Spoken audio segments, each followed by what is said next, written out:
Boy everyone, Marches here. Welcome back to the channel. And today I'll be comparing the Jordan 35 from Jordan brand and of course the Lebron Soldier 14 on my right. And I'm comparing these two sneakers because a lot of you have been asking me of the bounciness in the forefoot, which one is bouncier. So let's go. So before we start with the comparison video of these two sneakers, if you want to watch the full performance review of each of this sneaker, I'll be putting the link in the description down below. So to start off with the uppers of these two sneakers, the Jordan 35 features multi-material for the upper. For the center of gravity colorway that I have, it has some suede on the gray panels of the sneaker, which is very nice. It looks sleek, and some ripstop mesh material around the toe box that goes through the tongue area of the sneaker, which doesn't look bad. It looks really nice, and the tongue is kind of perforated for ventilation, and at the side you can see the flight wire protruding there on both sides, while the material on the Soldier 14 features a nylon material from the forefoot to the heel part of the sneaker. It looks very clean. It looks really shiny. For my pair, this is actually a Nike Bayou or a custom pair that I made. So for my upper, I chose a pink and teal for Miami Nights. If you haven't seen my customization video, better check that out if you can. And around the tongue part of the sneaker, which is not actually a tongue, it's a one booty sneaker. The tongue area is also perforated, but some neoprene material for the upper layer, and there's a thicker neoprene under it, which is perforated for ventilation of the sneaker. So let's touch up on the performance side.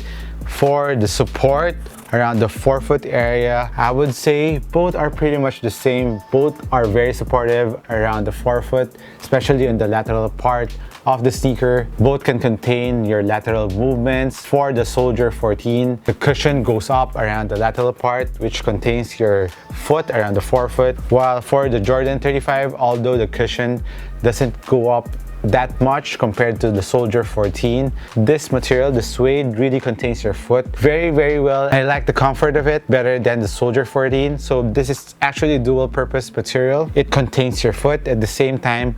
It feels nice, it feels good on your foot, and you would feel that when you wear these two sneakers side by side.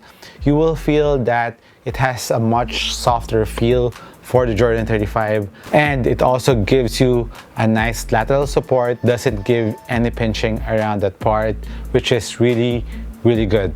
But ironically, there's a flaw in the Jordan 35 that I've been pointing out since my first wear. This is actually the only downside on the Jordan 35 that I experienced. For the performance side of the Jordan 35, so far so good, except for this factor that I'm feeling around the medial part of the midfoot, where I got some blisters around my midfoot part, which really hurts. And I have to change a couple of insoles. So I had the Victory insole, I changed it up on this. It helped out a little bit, which is good to know. So there's a fix to it. And if you don't have some replacement insole, maybe don't just over tighten around the midfoot part of the lacing so that the flight wire won't really hug around the midfoot part of your foot, to prevent that blistering factor that I found on the Jordan 35. But overall, I really like the upper of the Jordan 35 better compared to the Soldier 14. And moving on to the back part of the sneaker, let's go with the Achilles cushion first. The Jordan 35 has a very thick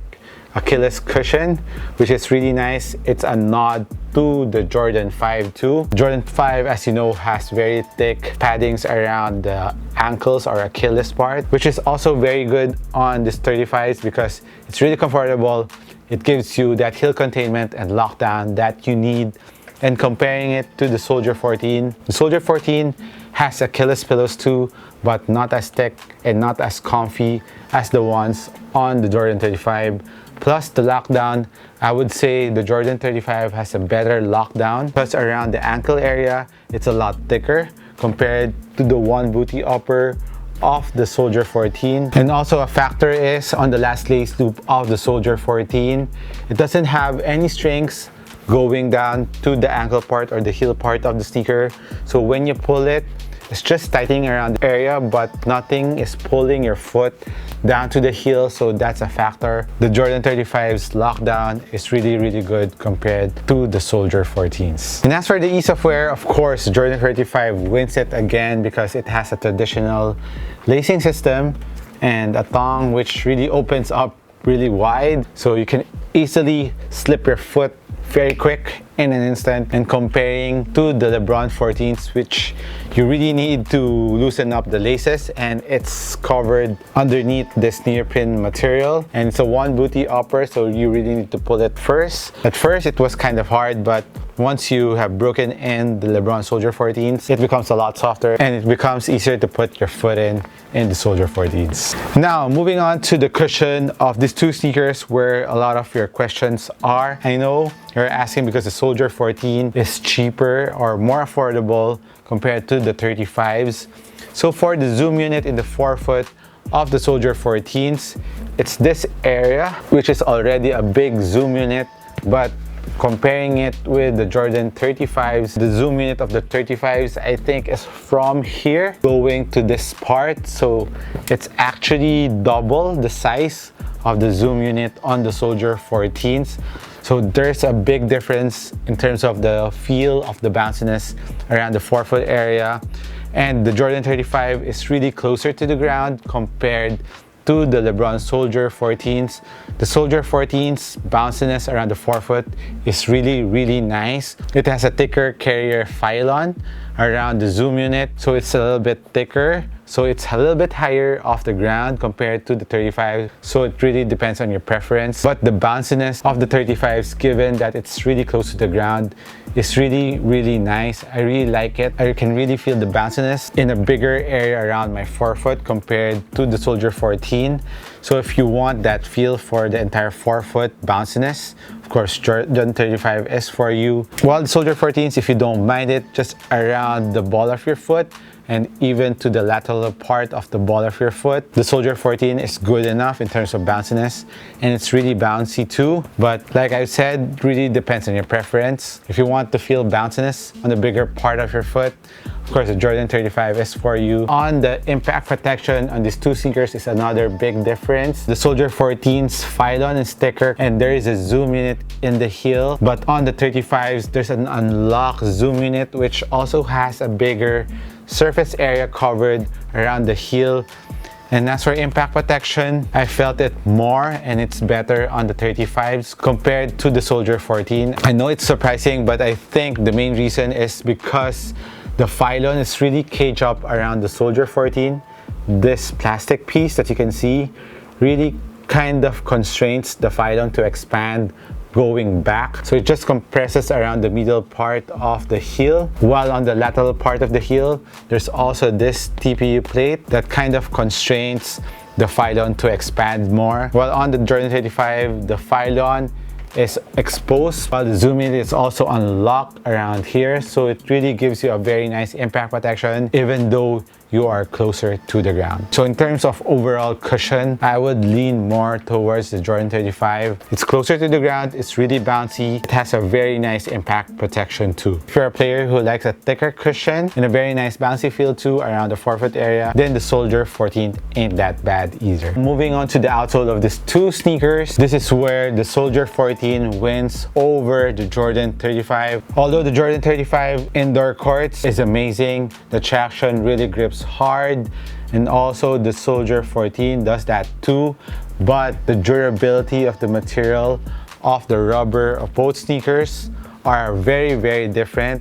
The Soldier 14 has very thick rubber comparing to the Jordan 35, which has a very flimsy rubber which is also very shallow, while the Soldier 14 has very thick grooves. So if you're hooping indoor and outdoor, I would recommend the Soldier 14 over the 35s. Although the cushion setup of the 35s is amazing, the traction's durability is really soft, so it's just made for indoor use. I wouldn't recommend it to be used outdoor unless you don't mind ripping off the treads on the Jordan 35s that quickly or that easily. I wouldn't recommend it at all. So if you're playing outdoors, go with the Soldier 14s. And as for the grip, like I said, both are very nice. Even on a dusty floor, both grips very nicely on the floor. Outdoor use, Soldier 14s. I can't stress that enough, alright? As for the size for both sneakers, Jordan 35 and Lebron Soldier 14s for regular footers, go true to your size.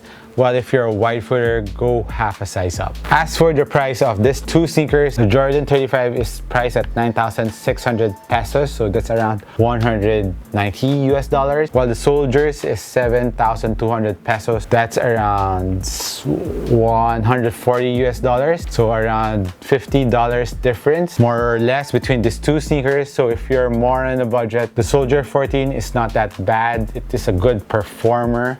It's very bouncy in the forefoot, very nice traction if you're playing outdoors. But if you have more budget and if you want more bounciness, better court feel, responsiveness, and a better upper, more comfortable upper, I would say go with the Jordan 35, but for indoor use only. So that's it on my comparison between the Jordan 35s and the Soldier 14s. I hope I helped you guys out once again.